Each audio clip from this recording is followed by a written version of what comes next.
It's getting cold in Norway this time of year, so to help my poor old Discovery 3, I bought this Altox unit. It's a remote control for the fuel burning heater. So let's see what's in the package, and yeah, hope this unit will work well with my trusty old car.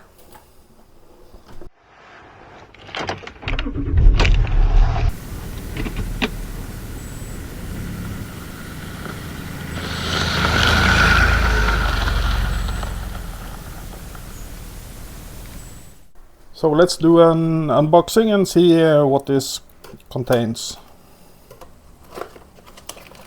It has some manuals, operation manual, installation manual, and this is the unit, quite small and compact. It has a connector and a slot for the SIM card right here. And that's about it.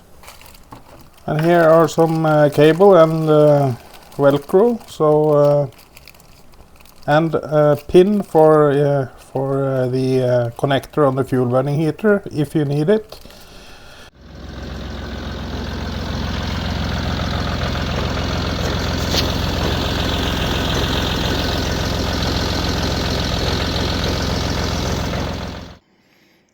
If I have understood this correctly, all you need to connect this to a Land Rover Discovery 3 is the red wire, permanent positive, the black wire for negative, and the blue wire for connection against the red wire on the Discovery 3 if you have it. If you don't have that red wire, you need to install the pin in the connector and connect the blue wire to that.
So this red is connected to the blue, the red is connected to the fuse box, the black is connected to permanent ground. This is a temporary fix, but it'll do for now. I'm gonna make a more permanent solution for all my ground points.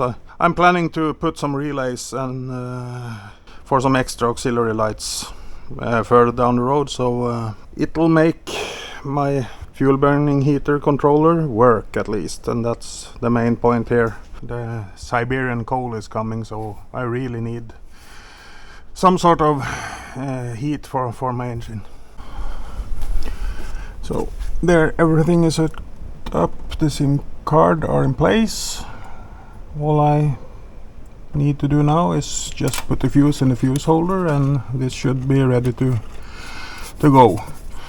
Then I just have to configure the app and take control of the fuel burning heater. Good.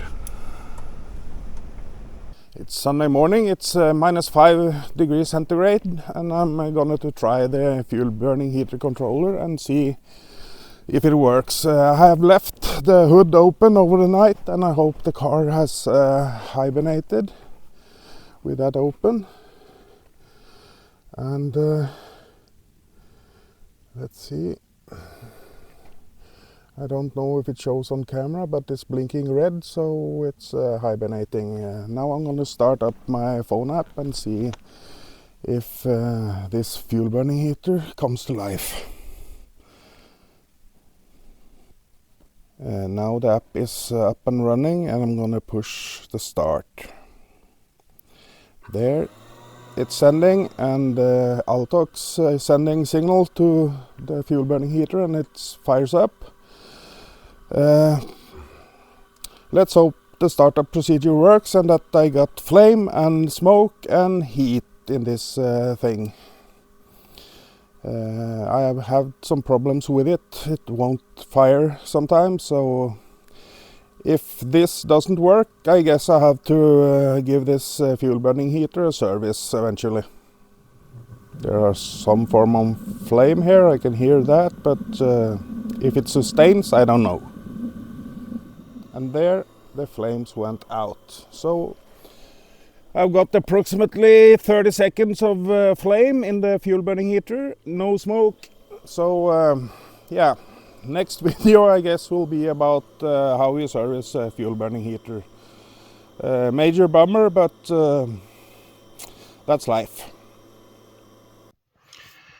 It's now been 40 minutes since I started the fuel burning heater, so let's see how this works. The glow lamp went out immediately.